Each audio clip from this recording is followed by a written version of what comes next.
Patan medical college ragging કાંડ મામલે અરજી કરનાર 7 આરોપીઓના જામીન નામંજૂર કરવામાં આવ્યા. પાટણના ધારપુર મેડિકલ કોલેજમાં સિનિયર્સ વિદ્યાર્થીઓ દ્વારા રેગિંગ કરાતા પ્રથમ વર્ષના વિદ્યાર્થી અનિલ મેથાણિયાનું મોત થયું છે. આ બાદ રેગિંગને લઈ રોજ નવા રહસ્યો બહાર આવી રહ્યા છે.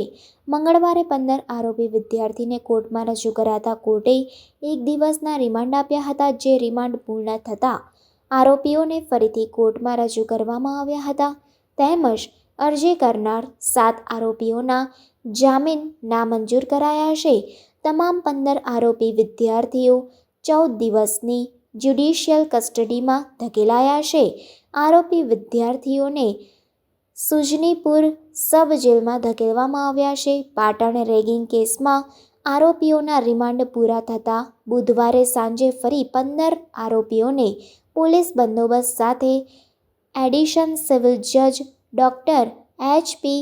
જોશીની કોર્ટમાં રજૂ કરવામાં આવ્યા હતા. પોલીસે વધુ રિમાન્ડ માંગ્યા ન હતા. બીજી તરફ 15માંથી 7 આરોપીઓએ જામીન અરજી મૂકી હતી, જે જામીન અરજી નામંજૂર કરવામાં આવી છે.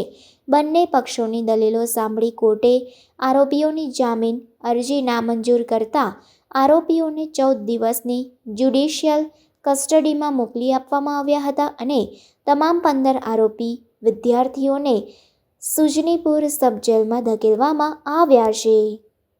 ધારપુરના રેગિંગ કાંડમાં આજે ભારતીય ન્યાય સંહિતાની જેમની ફરિયાદ હતી એમાં સેક્શન હતી ભારતીય ન્યાય સંહિતાની 105, 127(2), 189(2), 190, 296B વગેરે સેક્શનોની આજે જામીન અરજી લોકોની મુકાયેલી હતી. પરંતુ સદર ગુનાની જે 105ની કલમ જોઈએ બીએનએસની, તો ખૂન ન ગણાય એવા ગુનાહિત મનુષ્યવધ માટેની શિક્ષા ટ્રાયલ બાય સેશન્સ કોર્ટ હતું. જેથી સરકાર તરફે એવી રજૂઆત કરવામાં આવેલી હતી કે હાલના જે આરોપી છે એના કૃત્યના કારણે જ આ એક આશાસ્પદ યુવાનનું અવસાન થયેલું છે. જે સંજોગોમાં નામદાર કોર્ટે પણ એની ગંભીરતા જોઈ જામીન નામંજૂર કરવા જોઈએ, તેમજ સદર ગુનો 10 વર્ષની સજાનો તેમજ ટ્રાયલ બાય સેશન્સ હોય આ સંજોગમાં પણ સદર જામીન અરજી નામંજૂર કરવી જોઈએ એવી સરકાર તરફે રજૂઆત કરવામાં આવેલી હતી. અને આજે નામદાર કોર્ટે સદર ગુનાની ગંભીરતા જોઈને સદર જામીન અરજી, જેમાંથી 15 આરોપીઓમાંથી 7ની મુકાયેલી હતી, જે 7ની જામીન અરજી આજરોજ નામદાર કોર્ટે નામંજૂર કરી છે અને સુજનીપુર જેલ ખાતે મોકલી આપેલી છે. ખાસ કરીને પોલીસે રિમાન્ડની માંગણી કરી હતી? ના, રિમાન્ડ તો પૂરો ફર્ધર રિમાન્ડ નહીં માંગેલા. રિમાન્ડના ગઈકાલે સુનાવણી થઈ ગઈ, 3 દિવસના માંગ્યા હતા. રિમાન્ડ 1 દિવસના આપેલા હતા. આજે પોલીસની કોઈ ફર્ધર રિમાન્ડની કોઈ માંગણી ન હતી. આગળ શું કાર્યવાહી રહેશે કોર્ટની?